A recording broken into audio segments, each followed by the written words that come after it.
శాసనసభ్యుడిగా అసెంబ్లీలో ప్రమాణ స్వీకారం చేయబోతున్నా. నేను జగన్మోహన్ రెడ్డి గారికి వైఎస్ఆర్ కాంగ్రెస్ పార్టీ నాయకులకి చెప్పేది ఒకటే, రాజకీయాల్లో గెలుపు ఓటమి సహజం. గెలుపు ఓటమి రాజకీయాల్లో సహజం.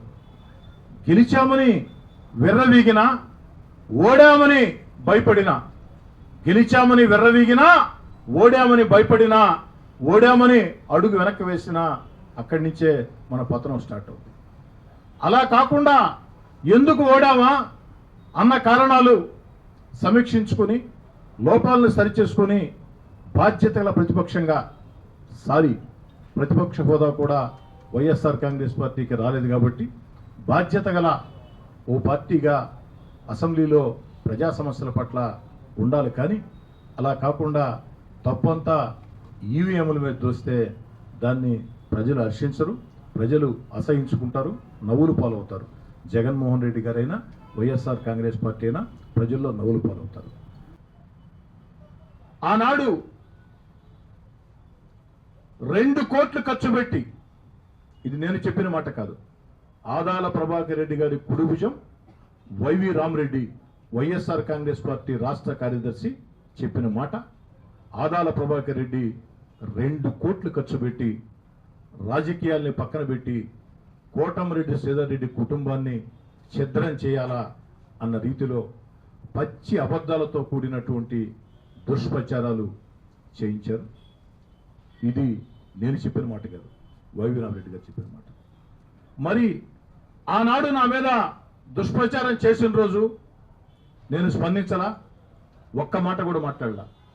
గొంతు లేక కాదు, మాటల చాతుర్యం లేక కాదు. కానీ రాజకీయాల్లో ఒకటి మనం గమనించాలా, ఒక మనిషిని రాజకీయంగా విమర్శిస్తే ప్రజలు హర్షిస్తారు, దానిలో వాస్తవం ఉంటే ప్రజలు ఇది నిజమే కదా అంటారు, ఆ వ్యక్తికి నష్టం చేయగలుగుతారు. రాజకీయాల్లో వ్యక్తిగత విమర్శలు చేస్తే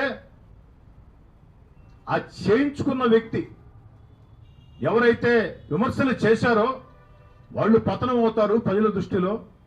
చేయించుకున్న వ్యక్తి రాజకీయంగా ఎంతో లాభపడతారు. వ్యక్తిత్వ హననాన్ని ఎవరైనా చేస్తే ప్రజలు సహించరు. నా వ్యక్తిత్వం గురించి ప్రజలందరికీ తెలుసు, మీ అందరికీ తెలుసు.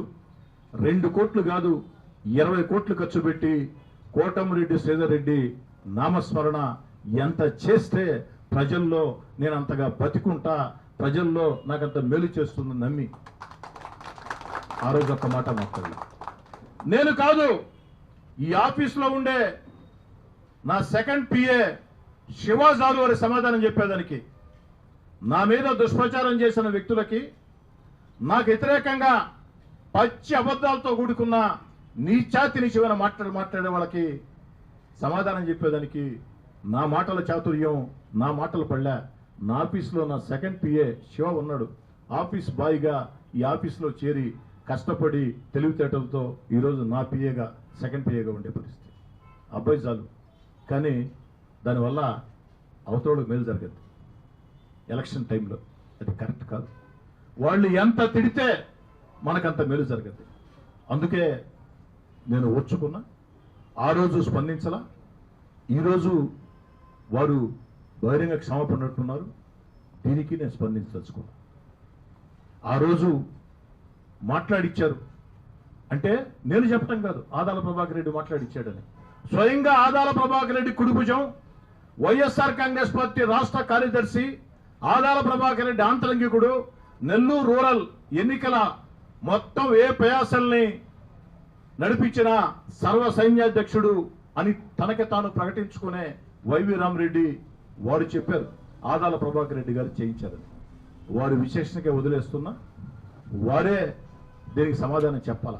ఎందుకంటే నేను మాట్లాడి ఉంటే రాజకీయ ప్రత్యర్థిని కాబట్టి అని తనకి తాను ప్రకటించుకునే వైవి రామరెడ్డి వారు చెప్పారు ఆదాల ప్రభాకర్ రెడ్డి గారు చేయించారని.